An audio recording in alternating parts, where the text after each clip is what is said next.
Nice. Belmont Avenue. On the streets of the Bronx, great one-man show. Best one-man show I've ever seen. Nothing close. Turned into a great movie with Robert De Niro and Chazz Palminteri. And now, this is really exciting. Now about to be a musical on Broadway next month. A Bronx Tale. No kidding. With our guy.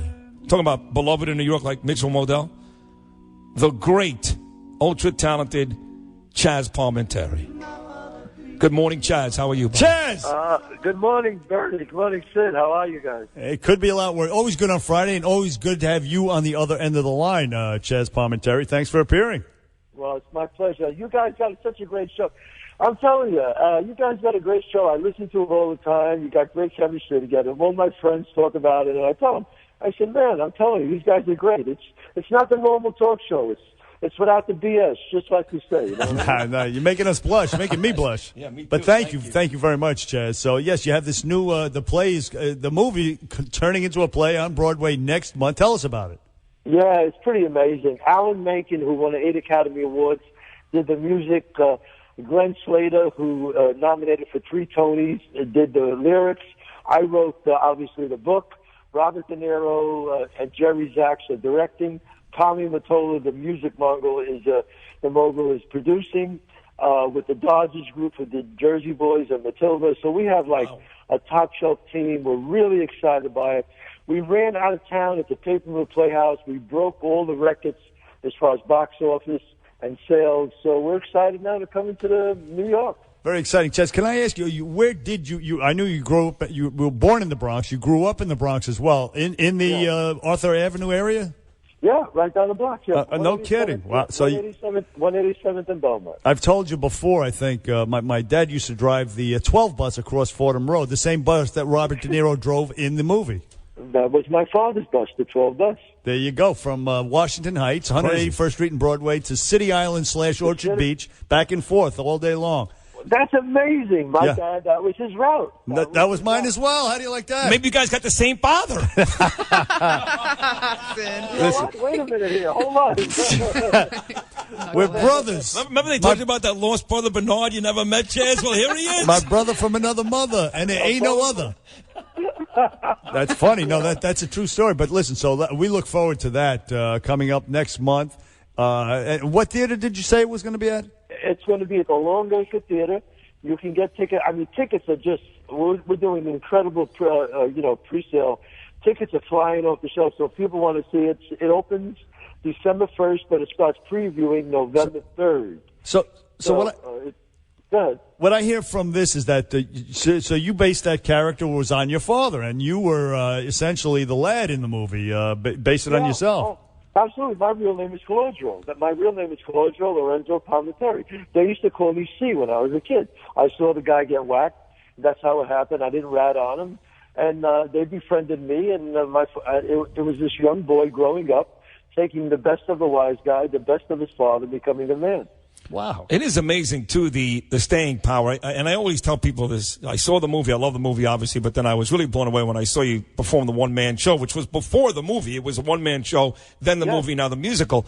The staying power of this, Chazz. I mean, when you sat down and wrote this, did you have any idea it would be a movie, now a musical? No. You're talking years and years of this success. This is almost 30 years. You know what it is? It's a story that people just love to see.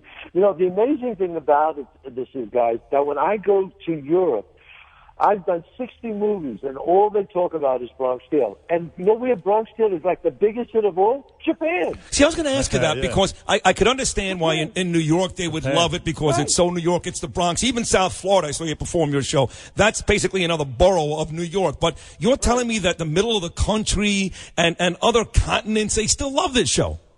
Still love the show. I'm doing the one-man show a few more times now. I'm kind of winding it down. I'm doing it on the East Coast. This is the last few times I'll be doing it. I'm actually in Detroit doing it tonight, and then I'm doing it tomorrow night, actually in Atlantic City at the Golden Nugget. But that'll be like the last few times that I'll be doing it. Oh, that's it. Fantastic. So how long did you stay in the Bronx? You lived there till what? Your 20s? No, 19. I left in 1968. Okay. We left, but it was like my first 18 years were right there. It was pretty incredible. How do you like that? Yeah. Wow. Yeah. Listen, I was down in the Monroe Project, the Monroe houses in the Soundview section, a little different type of a hood. But it was funny. I was watching one of the dopey entertainment shows because all the cable news shows it was all hurricane, and I was I was full of it at that point. So I was watching Access Hollywood, and they had Kim Kardashian. They're talking about she got robbed in Paris. And does she suffer now? They were talking to Dr. Drew. Does she suffer now from PTSD? Oh, come on. And I'm thinking, growing up in the Bronx, I got robbed at gunpoint, knife point. I drove a cab. I got the crap beaten out of me. If she's suffering from PSD, I'm out of my mind. Well, Bernie, hello? Yeah. Now, how about this? Imagine if they had, like back then in our neighborhood, safe zones where you couldn't talk about something. Yeah, right. Yeah, PT. Imagine that's it. Imagine safe zones. That's safe zones, yeah. That's funny. Come on. You walk down the street, you got slapped 4 times from somebody. Exactly. I mean, it's just unbelievable. Yeah. See, now like Modell was here earlier. Mitch Modell's a big Giant fan. I'm a diehard Giant fan. Chazz, of course, growing up in the Bronx, is the biggest Yankee fan. You know that from the Broadway show and the movie. But he's also a diehard football Giant fan. But he's also a very learned guy. Knows what's going on, news, politics. So here's the big dilemma, Chazz. On Sunday night, opposite Giants-Packers, big game for the Giants, is Trump-Clinton 2. What does Chazz Palminteri watch? Well, I got to watch the Giants back. Are you kidding, Jerry? Come on. I'll switch off once in a while.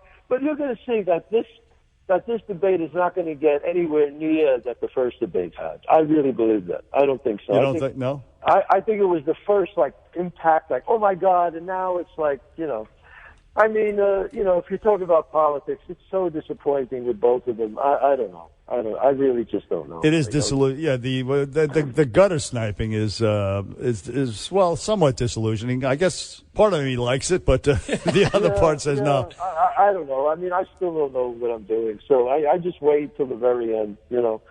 I was one of those guys. I voted for Obama in 2008, and after that, I was so disillusioned. I said, you know what, no more. I'm going to wait until the very end.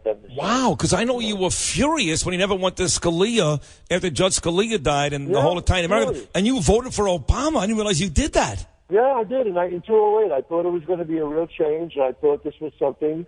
I drank the Kool-Aid, and now, and you know what? That's another reason why. I shouldn't say that Bronx Tale holds so well. It's because of the diversity about the racism. Bronx Tale is more relevant today than it even was then in 1968. Yeah.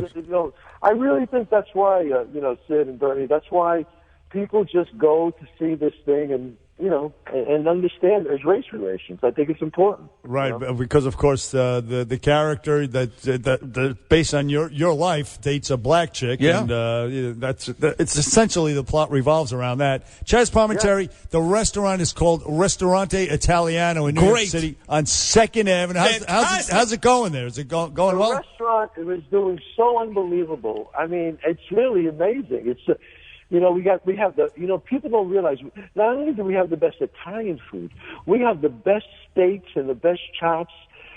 It's an amazing place. By the way, I can attest to that because I could have very easily gotten Italian food at your restaurant. You know what I ordered at your place for my anniversary, which was the best I've ever had? The short rib. Oh, my God, was that great.